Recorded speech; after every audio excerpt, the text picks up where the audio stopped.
Good morning dear students of class 10th। बच्चों, हम पढ़ रहे थे ज्योग्राफी का चैप्टर 1 संसाधन और विकास।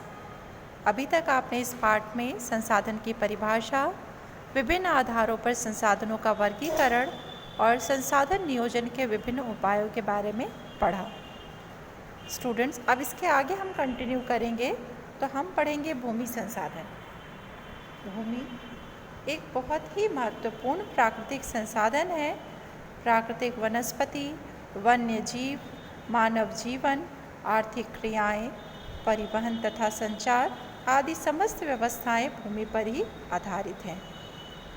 परंतु भूमि एक सीमित संसाधन है, इसलिए भूमि पर विभिन्न उद्देश्यों के लिए जो उसका उपयोग किया जाता है वह सावधानी और योजनाबद्ध तरीके से होना चाहिए।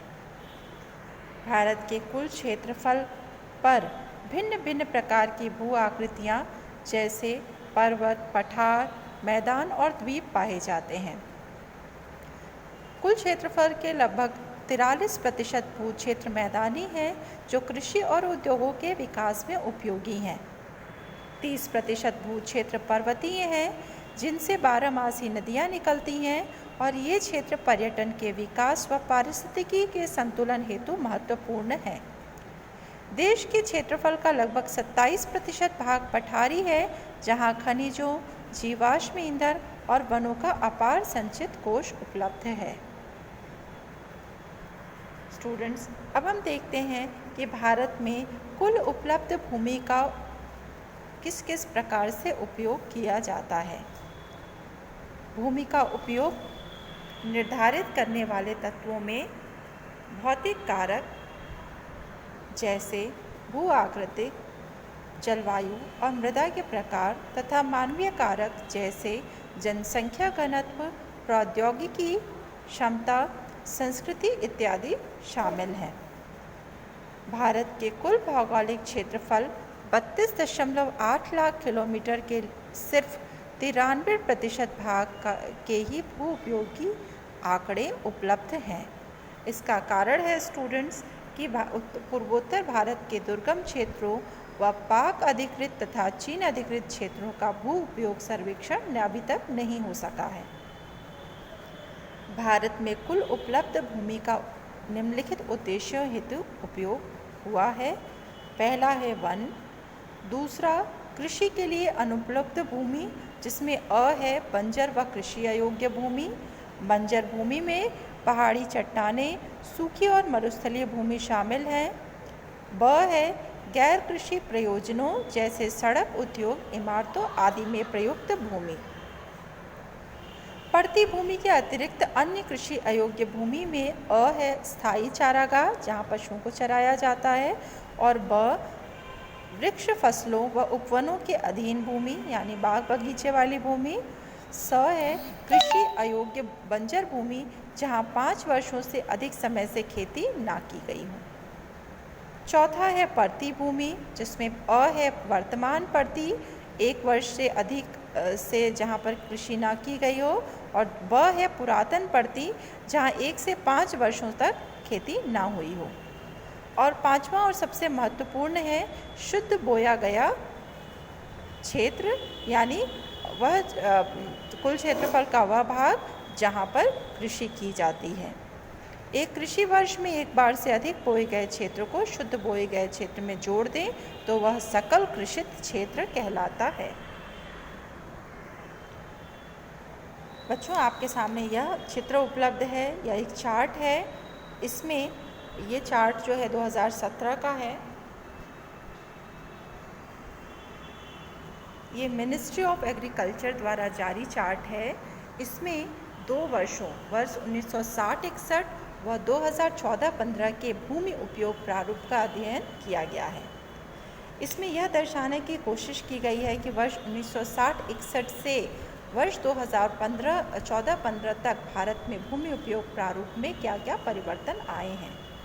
तो सबसे पहले अगर हम शुद्ध बोए गए क्षेत्र की बात करें तो शुद्ध बोया गया क्षेत्र वर्ष 1960-61 में 46.26% है, जो कि घटकर 45.3% हो गया वर्ष 2014-15 में।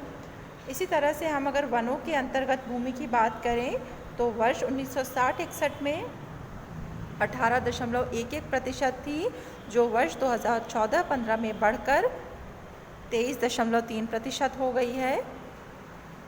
बंजर भूमि के प्रतिशत में कमी आई है। गैर कृषि प्रयोजनों में के अंतर्गत जो भूमि थी वह 1960-61 में 4.95% थी, जो 2014-15 में बढ़कर 8.7% हो गई है। कहने का तात्पर्य यह है कि वर्ष 1960-61 से वर्ष 2014-15 में भूमि के उपयोग में व्यापक परिवर्तन आया है।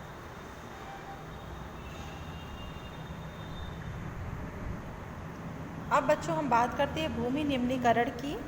भूमि निम्नीकरण का अर्थ है भूमि की गुणवत्ता में ह्रास होना। मानव की समस्त मूल आवश्यकताओं का 95% भाग भूमि से ही प्राप्त होता है, परंतु मानवीय क्रियाकलापों के कारण भूमि का निम्नीकरण हो रहा है। वर्तमान में भारत की 13 करोड़ हेक्टेयर भूमि निम्नीकृत है। इसमें से लगभग 28% भूमि निम्नीकृत वनों के अंतर्गत है, 56% क्षेत्र जल अपर्दित है और शेष क्षेत्र लवणीय और क्षारीय है। वनोन्मूलन, अति पशुचारण, खनन आदि ने भूमि के निम्नीकरण में मुख्य भूमिका निभाई है। अति सिंचन से उत्पन्न जलाक्रांतता भी भूमि निम्नीकरण के लिए उत्तरदायी है, जिससे मृदा में लवणीयता और क्षारीयता बढ़ जाती है। यानी आवश्यकता से अधिक सिंचाई करना भी कृषि की गुणवत्ता को नुकसान पहुंचाता है। चूना पत्थर व सेल खड़ी से वायुमंडल में उड़ने वाली धूल जमने के कारण भी भूमि की गुणवत्ता पर प्रतिकूल प्रभाव पड़ता है।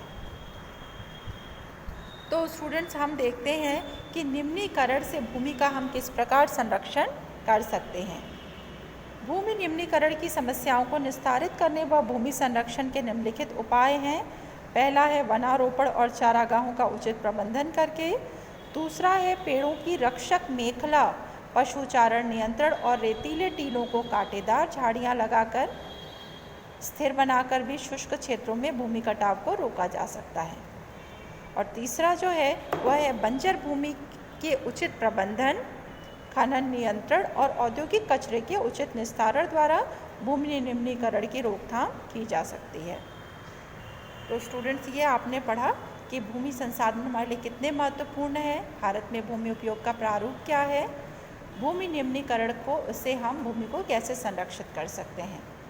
अब अगली जो नेक्स्ट क्लास है उसमें हम पढ़ेंगे स्टूडेंट्स कि मृदा संसाधन क्या होते हैं और भारत में किस किस प्रकार की मृदा पाई जाती है।